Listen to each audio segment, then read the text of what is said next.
Domínio do Jaxim. Pergunta de ministro. Existem alguns Mamerritô que estão sob o domínio do Jaxim.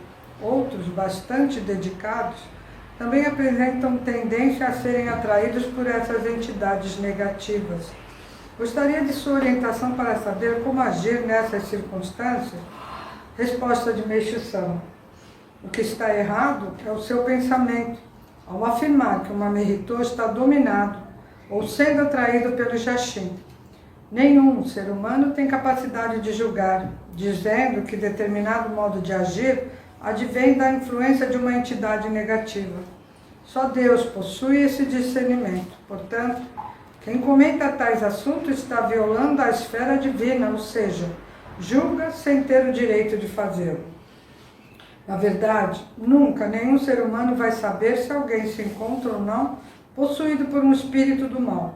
É mais provável ser Jaxim aquele que condena o outro, dizendo tratar-se de uma entidade maligna. Por isso, nunca se deve, em absoluto, referir-se a alguém como se fosse a manifestação de algo negativo, pois ninguém, em sã consciência, possui argumentos para falar sobre o assunto. Nota-se também com muita clareza que, geralmente, quem faz esse tipo de comentário aponta como possuídos pelo Jaxim todos aqueles com os quais não simpatiza. Por outro lado, pode-se constatar ainda que, de uma maneira geral, as pessoas consideradas más desenvolvem trabalhos excelentes e outras tidas como boas e virtuosas podem ser negativas e devassas. De fato, ninguém, senão Deus, conseguirá saber qual é o verdadeiro Jaxim, pois, semelhante ao que ocorre num teatro, o Criador se utiliza dos bons e dos maus para compor o seu misterioso plano. Um outro ponto importante diz respeito à diferença entre pessoas que são Jaxim do fundo do coração e aquelas que apenas têm um encosto desse ser negativo.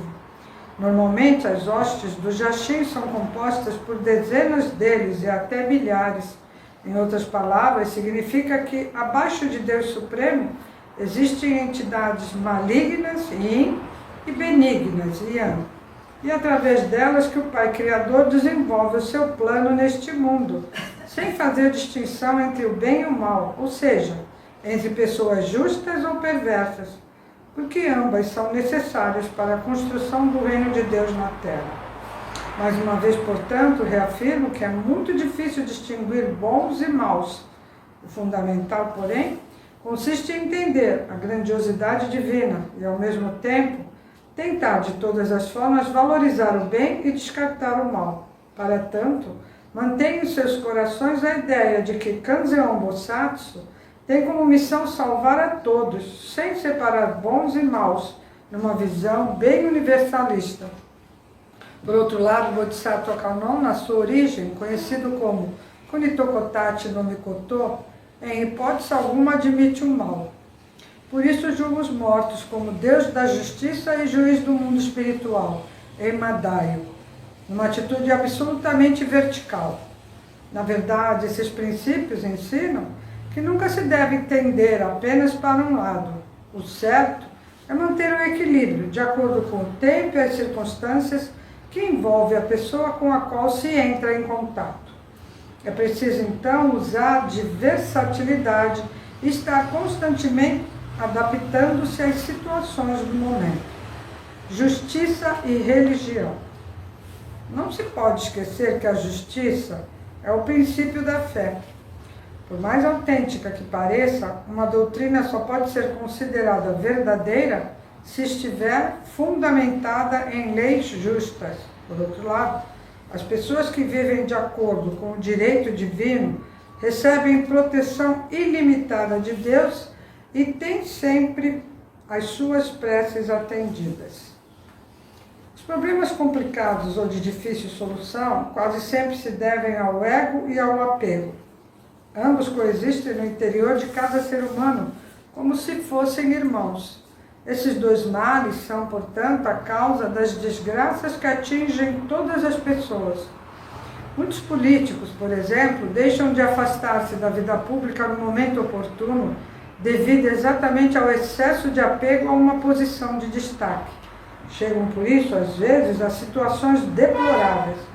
O mesmo acontece com grandes empresários que, desejosos de muitos lucros, afugentam os clientes, trazendo desarmonia à sua empresa e desequilíbrio aos negócios.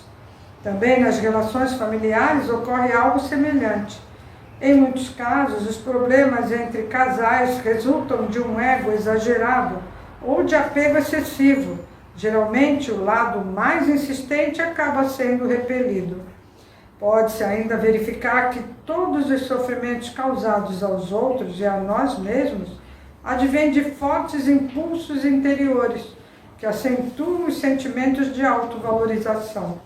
Por isso, um dos principais objetivos da fé é a eliminação do ego e do apego.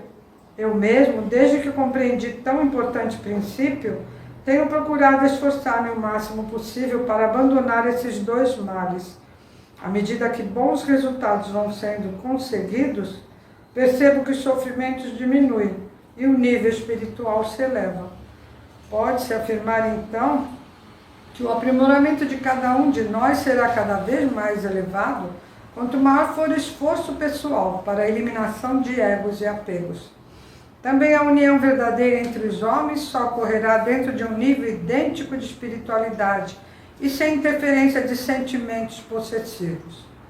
Mesmo após a morte, os casais não terão permissão para viver juntos, caso se encontrem em estágios espirituais diferentes. Às vezes, contudo, após adquirirem certo grau de desenvolvimento, recebem permissão divina para se encontrarem. Não têm, entretanto, autorização para se abraçarem a fim de matar saudades. Caso façam, terão seus corpos enrijecidos e perderão a oportunidade de futuros encontros.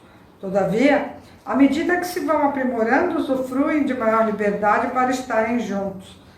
Analisando essa verdade, dá para se perceber como difere do que ocorre na Terra o comportamento no mundo espiritual.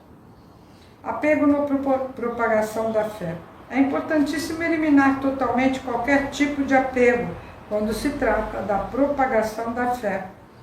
Embora pareça uma atitude fervorosa, nunca serão obtidos bons resultados se alguém procurar convencer os outros ou transmitir algum ensinamento através de constantes insistências ou de recursos exagerados.